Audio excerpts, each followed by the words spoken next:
নমস্কার বন্ধুরা, রসে বসে বাঙালি উইথ ফুড ব্লগে আপনাদের জানাই স্বাগতম। আমি আজকে তৈরি করব একদম দোকানের মতো মিষ্টি দই।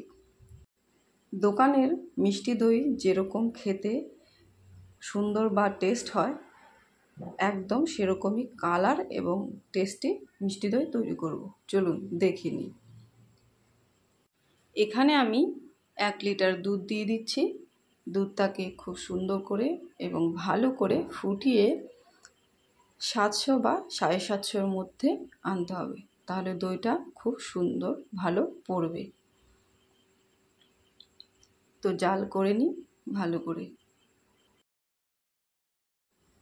আমি এইভাবেই অনবরত দুধটাকে নাড়াচাড়া করে জাল করে নেব, আর দুধটা খুব ঘন করে নেব। আর নিচে দিয়ে নাড়াচাড়া করতে হবে যাতে দুধটা নিচে দিয়ে লেগে না যায়।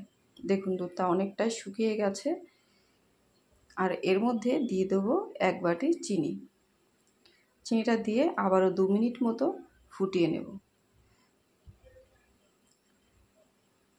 রসে বসে বাঙালি উইথ ফুড ব্লগ আজকের ফার্স্ট ভিডিও দেব আমি। অবশ্যই আমার পাশে থাকবেন, চ্যানেলটাকে সাবস্ক্রাইব করবেন আর পাশে থাকা বেল আইকনটি প্রেস করে রাখবেন। তো দুধ জাল দেওয়া হয়ে গেছে। আর এই কড়াইটাকে একটু বেশ গরম করে নিয়েছি আর চিনি দিয়ে দিয়েছি আবারও 1 বাটি।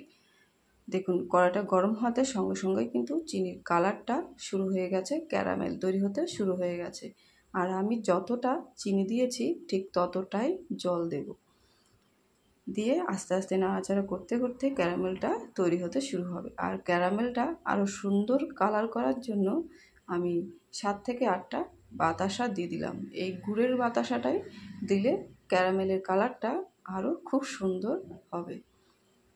তো এইভাবেই অনবরত নাড়াচাড়া করে ক্যারামেলটাকে তৈরি করে নেব। Caramel ready. এটাকে আরও 2 মিনিট মতো আমি নাড়াচাড়া করে একদম লো আঁচে রেখে আমি নাড়াচাড়া করে একটু ঘন করে নেব।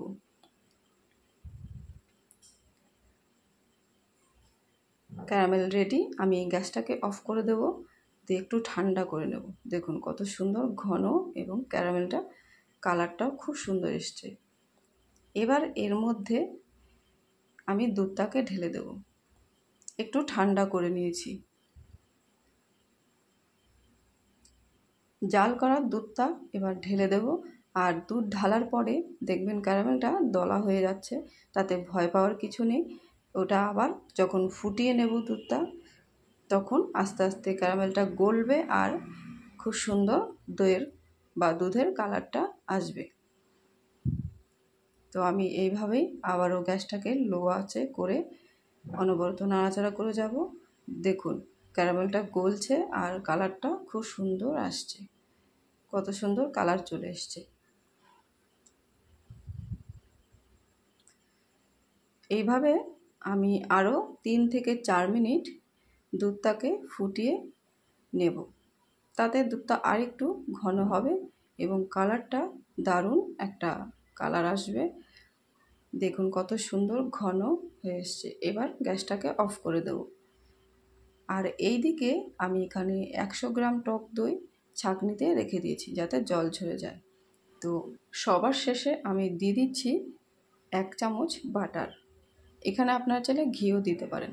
আমি বাটার দিচ্ছি। এই বাটারটা দিলে দইটা খেতে খুব সুন্দর এবং খুব টেস্টি হয় আর ফ্লেভারটা বেশ একটা দারুণ আসে। তো এইভাবেই আমি নাড়াচাড়া করে নিচ্ছি আর বাটারটাকে গলিয়ে নিয়েছি। আর একটু আঙুল চুবিয়ে দেখে নেব গরম কীরকম। একটু ঠান্ডা করে তারপর দইটাকে পেতে দেবো। আর এই মালসাটাতেই বা এই হাঁড়িটাতেই আমি দইটা পাতবো। টক দইটা এর মধ্যে দিয়ে দিলাম, দিয়ে দুধটাকে ঢেলে দেব।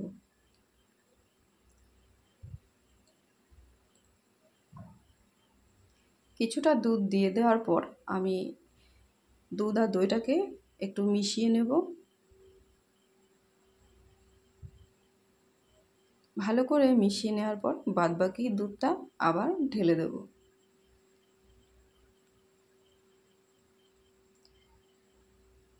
তো আবারও বাদবাকি দুধটা ঢেলে দিচ্ছি।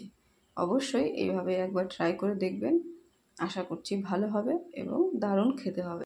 মাটির হাঁড়িটাকে আগে থেকে ভালো করে ধুয়ে আমি শুকিয়ে নিয়েছি।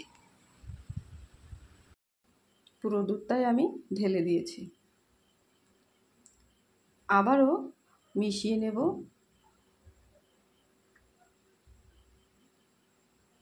ব্যাস একদম রেডি। এবার একটা যে কোনো কাগজ বা ফয়েল পেপার দিয়ে ঢাকা দিয়ে দিতে হবে। আমি এখানে পেপার দিয়ে ঢেকে দিচ্ছি, আর দুটো গার্ডার দিয়ে আটকে দেব। এইভাবে আমি 5 থেকে 6 ঘন্টা পর্যন্ত রেখে দেব। তাতে একদম দইটা খুব সুন্দরভাবে পড়ে যাবে।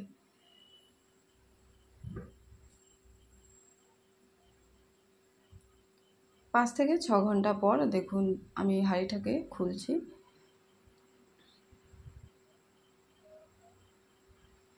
দেখুন কত সুন্দরভাবে দইটা পড়েছে, একদম পারফেক্ট দোকানের মতো মিষ্টি দই। তো অবশ্যই ভালো লাগলে লাইক করবেন, শেয়ার করবেন। তাহলে আজকের ভিডিওটা এখানে শেষ করছি।